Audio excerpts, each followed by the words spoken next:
Yes, people, Arsenal with Ash here to preview our next Premier League game away to Burnley at Turf Moor, Saturday 3 o'clock kickoff.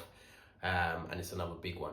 It's another big game, an opportunity to put pressure on our title rivals in Liverpool and Man City. We played before both of them this weekend. We can make that gap stretch to 9 points to City, stretch to 10 points to Liverpool, and put all the pressure on them before tough Premier League games that they've got against Villa and Bournemouth, two seriously informed teams. So yeah, I am looking forward to this one. It is an opportunity, but we must be wary. We come up against a Burnley side that are quite confident. They've won their last two Premier League games against Leeds and Wolves, scoring, I believe, 5 goals in the process. So yeah, they're free flowing at the moment. They are scoring goals, but they're also leaking goals. I think they've conceded the third most in the league so far, joint with, I believe, Forest, that is. So yeah, there's going to be opportunities there, but they're going to make it tough. We saw their approach against Liverpool earlier on in the season. Liverpool needed a late penalty to win that game.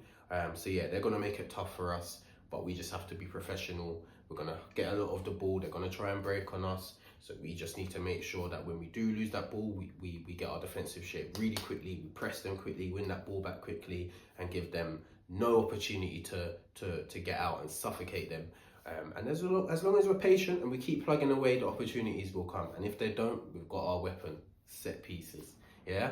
So it'll be an interesting game. Like I said, they've started the season quite well, considering they're a newly promoted team. I believe they're in 16th at the moment, but they've definitely picked up a few points.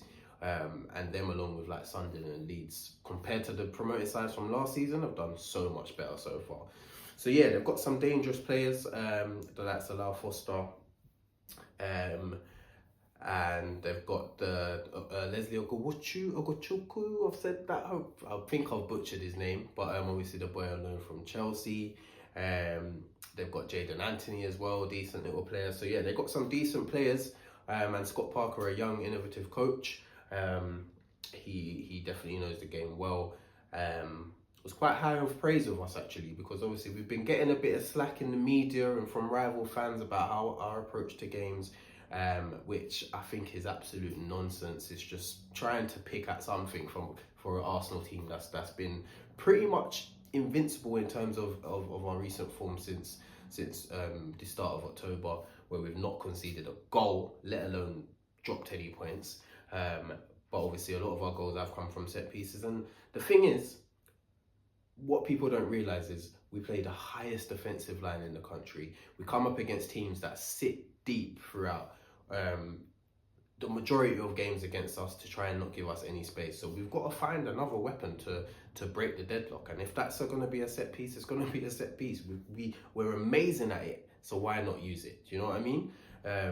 And the free flowing football will come. We know we're not at our best at the moment, but we do also have quite a lot of injuries in the attacking third of the pitch. If you look at the number 9s, we've got 2 number 9s injured at the moment, in Jesus and Havertz.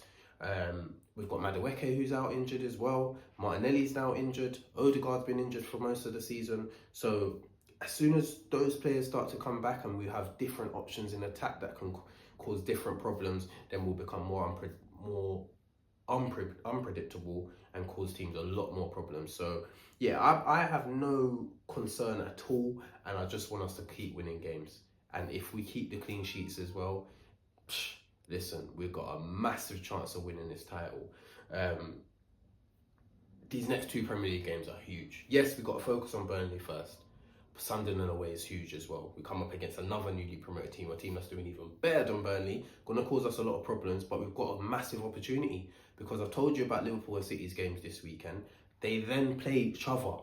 So the opportunity to have a gap on both of them or one of them is there. So we have to capitalize. Sorry, I'm getting my tongue twist.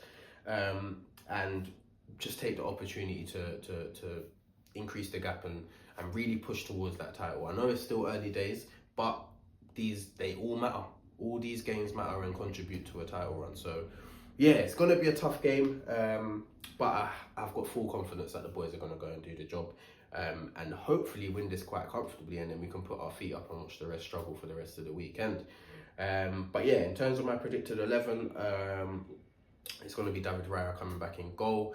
Kepa done really well, obviously, in the midweek game, but David Raya is the number one, no doubt about it. Hopefully, he can go and get himself another clean sheet. At right back, Jurriën Timber comes back in again. Ben White done really well in midweek, but obviously Jurriën Timber's the number one right back at the moment. And even when he came on midweek, that amazing run that he went on that led to the Saka goal, yeah, he just has to play at the moment. He's just unbelievable. The centre back, Saliba, is nursing an injury, so Arteta's not done his pre-match conference yet, so I'm not sure exactly where Saliba stands, but the most, I wouldn't be surprised to see Mosquera start this game alongside Gabriel.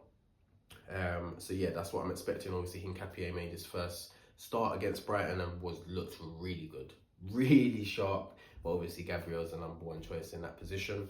And then Calafiori coming in at left back to replace Lewis Skelly, who again had another good performance midweek, which he followed up his Atletico Madrid performance. Obviously, in the Premier League at the moment, we're seeing Calafiori start all the games, and I can't see that stopping here because he's done really well. But yeah, Miles is breathing down his neck. So yeah, Calafiori back in. Centre midfield, Zubimendi straight back in, Declan Rice straight back in for me. Norgard looked okay against Brighton. The drop off between him and Zubimendi is quite big though, if I'm honest with you. That is one position where I'm a little bit concerned about the drop off in quality. But obviously we have options where we could play Dec there, we could play other players there as well.